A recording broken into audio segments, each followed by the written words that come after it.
Hey, hello everyone. Guys, I hope you're all well. I'm celebrating today. Finally finished the Dark Society album. I'm so, so relieved.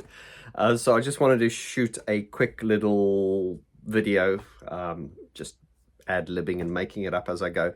Because a lot of you, and that is mainly the producers in this community, have asked me, how do we work? What's my workflow and all that? And I don't usually make videos like that because there are so many people on, the web doing things like that. So I hate to be so arrogant as to think that what I'm doing is that interesting. So, but then again, without putting myself down, I suppose there are people who like my music and are interested in the way I work. So I will be doing a sort of in-depth sort of series of videos as after the album comes out, and that will be exclusively available on my Patreon community for the tiers 2 and above. But I think just for today, as I'm sort of celebrating the fact that this record is finally finished, and what I mean by that is this is a 10-track album. All or 9 of the tracks are finished and mixed. This is the last track which I recorded with Cherry Ballard. The song is called 1984, and it's basically a song based on George Orwell's predictions. So the album's quite cynical, I suppose, but not cynical for the sake of being cynical. It's just reflective of the world we're living in at the moment. And there is going to be a launch party for the album here in London, which I'm not going to publicize too much. It's probably going to be quite small.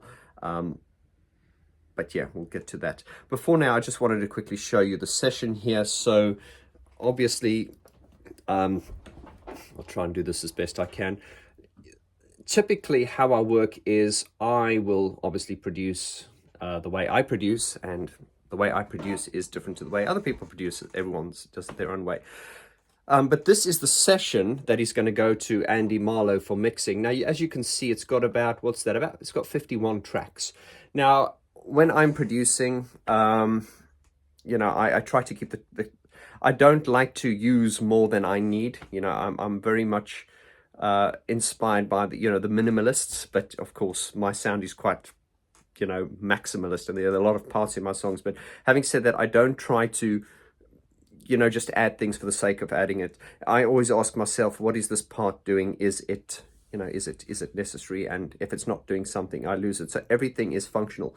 But in my typical sessions, especially for this album, I would say the sort of track count, if that's anything to go by, they typically can be up to about 100 tracks. But then what I do now is, as what I'm doing for Andy Marlowe is, this is what is the mix page. Now, a lot of the parts are consolidated, and what I mean by that is I might have, let's say, 5 or 6 synth parts that make up a part.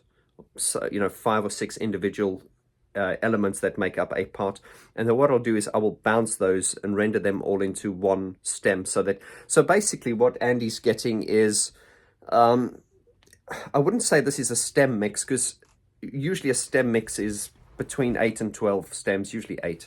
But the way Andy and I work is he understands my sound very well, and I will basically consolidate things that are integral parts of the sound, and then of course give Andy this. So Andy, instead of getting a session of 100 tracks, he gets a session of about 50 tracks, and that gives him more control than if he was to get a session of only 8 stems. So that helps me to retain the nuances of my sound. But Andy, of course, as you will see in the little mini production series I'm going to do on Dark Society, he has been absolutely integral to the sound of this record. He has put so much time into it, and I hired him just to mix it, but he has done so much more. He's added guitars, he's added, little rhythmic elements, and he will listen to it and he'll just like say, oh, I think I might want to put a little bit of this in. And I think, well, some of you know that I'm a huge fan of guitar sound. And what I mean by guitar sound, I don't mean like, 80s, stadium rock kind of sound, but I'm always, my favorite records being the sort of like Depeche Mode Ultra and Songs of Faith and Devotion, amongst other bands. I do love the experimental sound of guitar, and I love experimenting with feedback and things like that, and just the strange sounds that, you know, guitars can generate. And Andy has definitely been in his element with this, because he's really, I've given him free rein to, you know, really experiment, because this album is it's been very experimental. But having said that, you know, it is song based, and the songs are very good, if I do say so myself. God, that's vain, isn't it? But anyway, if I don't believe in it, why should you? Okay, so typically my sessions would look like this. I've got the vocals at the top there in pink, and then I usually I put all Andy's stems together here. Then I've got purple. I usually label my synths and everything. But once again, each part here may be made up of several different layered instruments. This just makes it easier for Andy to mix, and it also helps me to retain my sound. But Andy does have a lot of control over what he can do so far as balancing and nuances are concerned. Now, I'm not going to play the song to you because that would be spoiling it. But for instance, here, I'm just going to pull up, this is a guitar part that I played on my Gretsch guitar. So just to give you an example, this is called Gretchen Rhythm.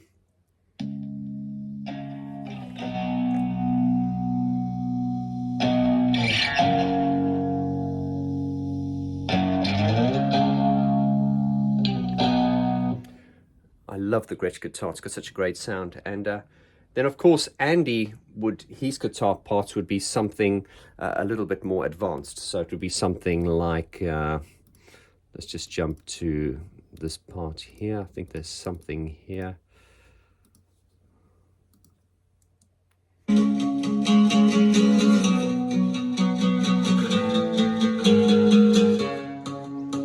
What's fascinating about what Andy does is he uses a lot of acoustic instruments in this record. But listening to the record, you can't actually hear them. Basically, what he does is he'll play an electric guitar part, and then he will double it up with an acoustic guitar part. And what that does is that kind of adds the transience and the sort of metallic edge to it. It's brilliant what he's done here. So that was the acoustic part, and then we've got an electric part here.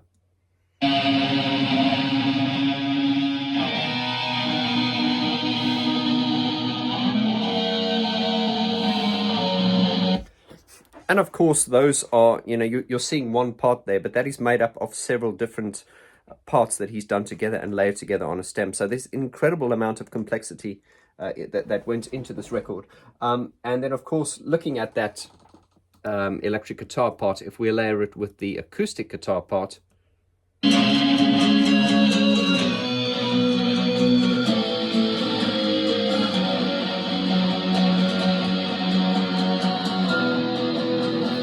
so it just gives it, so the acoustic there, you don't sort of hear it, it doesn't sort of stand out as acoustic, but it adds a texture to it. And I'm blown away by some of the textures he's done here.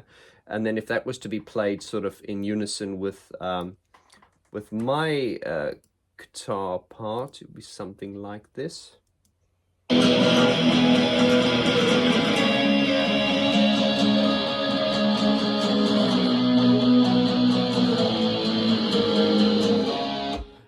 And it just has a looseness and a roughness to it. Now, of course, there are a lot of synthesizers on this. And in fact, when I dropped the first single, which was Sleeping Dogs, I think quite a few people were shocked to go, oh my God, there's so many guitars in this. And I was like, what were you expecting? I'm not a, I love synthesizers, but I'm a musician. I'm not a synth head. I'm not a purist. So for those of you who don't know, I love guitar sound. You probably know that now as well. But it's not guitar as in the stadium 80s rock type thing. It's in a more sort of experimental kind of way. And then if I can just quickly play a little teaser at the end here, I've got my sequence bass here, which is made up of lots of different layers, including the Moog, of course, which I love, which gives it that bottom end that only a Moog can do. And so if we just look on the, let's try this here.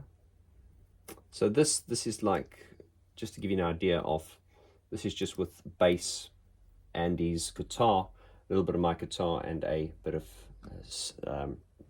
string. Let's try it from here.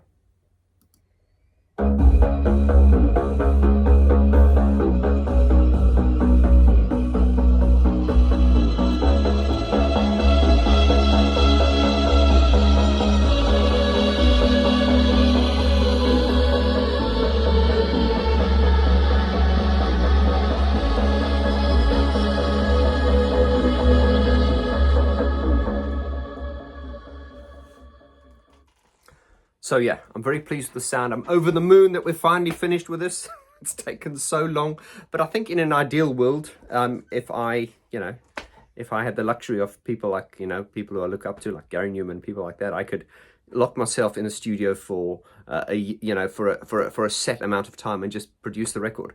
Of course, I live in the real world, so I've got my day-to-day tasks I need to do. I have I have coaching. I have to keep the wheels going financially. So and of course the YouTube channel. And you'll be pleased to know now that the record is out the way, and I don't mean it that way, because we now the work starts, with all the promotion, and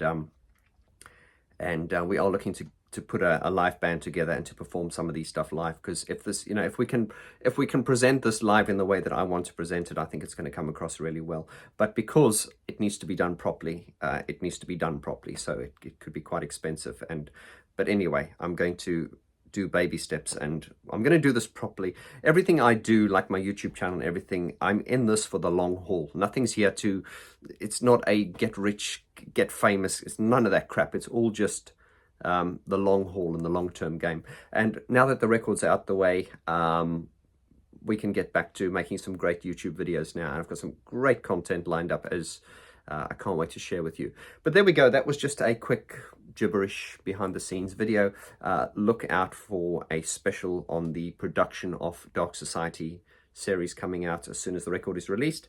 And as always, guys, I want to just thank you all so much for your support. Lots of love, and adios.